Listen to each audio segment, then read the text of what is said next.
Amjad sits on the Employment, Industry and Research and Foreign Affairs Committees at the European Parliament, and he's the Conservative spokesman on small business. Amjad.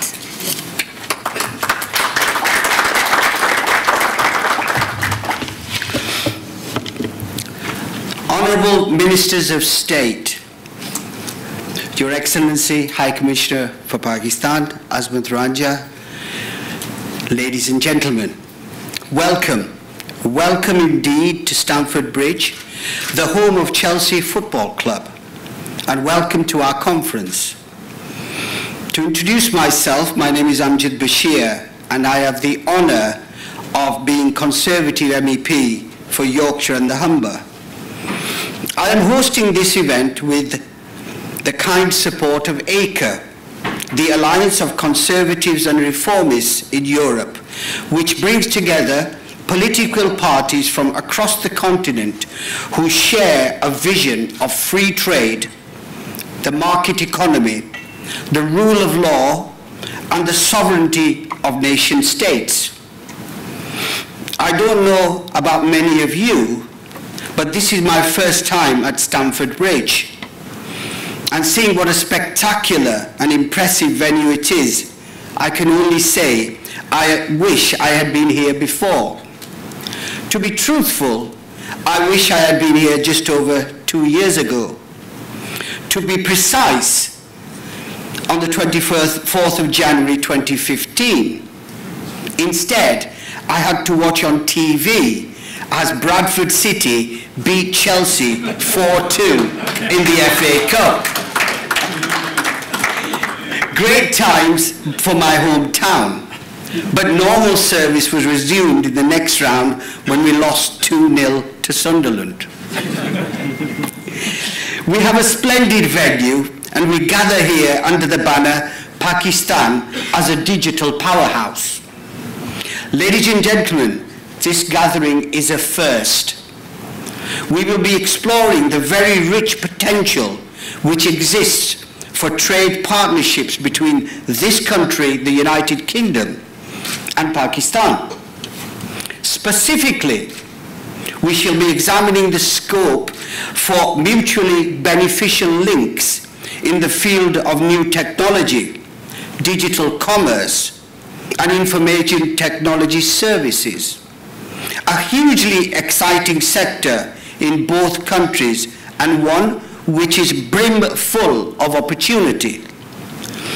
I must take a moment to thank our conference coordinator, Shahid Azim, is the managing director of Arcom IT and chairman of Aldershot Football Club. It is through his hard work and formidable network of contacts that we have secured the involvement today of the British Pakistan Foundation, the Conservative Friends of Pakistan, the World Congress of Overseas Pakistanis, the British Pakistan Council, and the British Business Centre for Pakistan. Thank you, Shahid, you're a star. As I said, this is a first of its kind. The first time a bilateral trade conference has been held since the EU referendum on the 23rd of June last year, the day when so much changed. Too many people have presented this decision by the British people as an act of isolationism. They talk of the UK turning its back on Europe. Nothing could be further from the truth. Our country is not turning its back on anybody or anything. What our countries do now is facing outwards towards the whole world.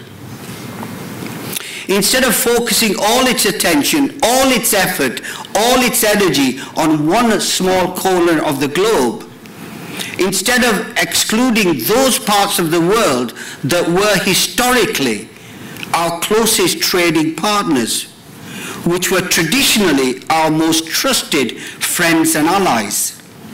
That was until we got sucked into the EU on the false promise that we were joining a trading bloc. We were not. We were roped into a political project, a project that has one goal and one goal only, which is the European federal superstate with its own supreme government, its own flag, its own army, anthem, and all the other trappings of state. You may gather I was not in the Remain camp at the referendum. But look, it doesn't matter which side you supported or how you voted. A decision has been taken, a decision that opens up quite literally a world of opportunity. The important thing now, whatever happens in the coming negotiation, is that we take every step possible to maximize the options which will present themselves. And there are so many all around the world. Opportunities to strike our own trade deals without moving at the pace of the slowest boat in the convoy. Without being told we cannot negotiate our own arrangements. Without waiting 8 years for a deal such as the one with Canada and then seeing it almost sunk because it was vetoed by a part of Belgium, not the whole of Belgium. The other 2/3 of Belgium thought we were mad, or balmy as we say in Yorkshire. Promoting global trade and facilitating commercial partnerships has been a core value of the UK Conservative Party for decades. Following the referendum, it is now more important than ever for us, the elected politicians in the UK, to deliver what we were asked to deliver. A United Kingdom which is a beacon of democracy, a staunch defender of free trade, the free market cause, and a champion of the rule of law. A United Kingdom which meets the challenge of forging its own trading partnership with the rest of the world. A United Kingdom that takes back into her own hands the crucial business of international trade and accessing international markets. In this context, reinforcing and rebuilding trade relations with partnerships with great Commonwealth nations is both essential and timely. Pakistan, the country I originate from, is an excellent candidate in this new digitally driven, knowledge-intensive era. This is a country with a deeply embedded entrepreneurial spirit, bold and eager to embrace the digital revolution and the principles of free trade. Such an event as this would not be possible had it not been for the resolve of both the UK and Pakistani authorities at the highest political level, and for the will of businesses large and small to reap the maximum benefits of collaboration on trade and investment. The remarkable progress towards creating a digital Pakistan merits a particular mention. The China-Pakistan Economic Corridor, for instance, has been financed with more than $50 billion in order to promote a much-needed infrastructure upgrade. In parallel, a wholesale reshaping of the digital landscape of this country is happening as we speak. From less than 3% in 2013, internet penetration now exceeds 20%. that is a rapid rate of progress by any measure. Of course, there is a long road ahead to the ultimate objective of full digitization, broadband connectivity, and state-of-the-art infrastructure, but Pakistan is on its way, fast. A different Pakistan in so many ways from the one I left at the age of just 8, with my family to come to the UK. Like many who made the same journey, we settled in Bradford. We lived in a small back-to-back house. My dad worked in the mills, and he worked hard. That was, I admit, a while ago.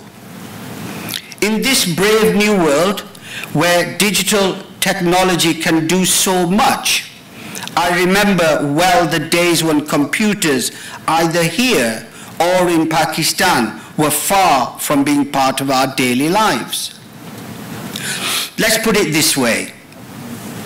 I remember when an application was something you filled in to get a job. When a program was what you watched on telly. And when a cursor was someone who swore too much. This country welcomed us, and I am proud to call myself British, and prouder still to be considered a Yorkshireman. But I know something of the character of both countries, the nation of my birth and my adopted land. In both countries, we know the value of hard work. In both countries, we thrive on trade and commerce. In both countries, we live by buying and selling, by providing a service, and by striking a deal. And in both countries, we are well served by bright, eager entrepreneurs and innovators who know that technology and the digital economy are the new frontiers of global trade. In Brussels, they think that only more EU regulation will bring about more trade. People talk about countries trading with one another. They do not. Countries do not trade with one another. Businesses do. Politicians do not create jobs. Businesses do. Entrepreneurs trade with one another. Individuals trade with one another. Not countries, not governments. The best that governments can do is to create the right regulatory conditions for trade, eliminate tariffs and any barriers to trade, and then get out of the way and let businesses get on with doing what they do best. To conclude, the governments of our two countries understand this. So does the Alliance of Conservatives and Reformists in Europe, which has made today's conference possible. I believe today will provide a wealth of opportunities for a fruitful exchange of views on the reforms and best practices needed to forge a powerful and prosperous partnership in the global digital economy. I believe that this can be the start of something big. Ladies and gentlemen, welcome again and thank you.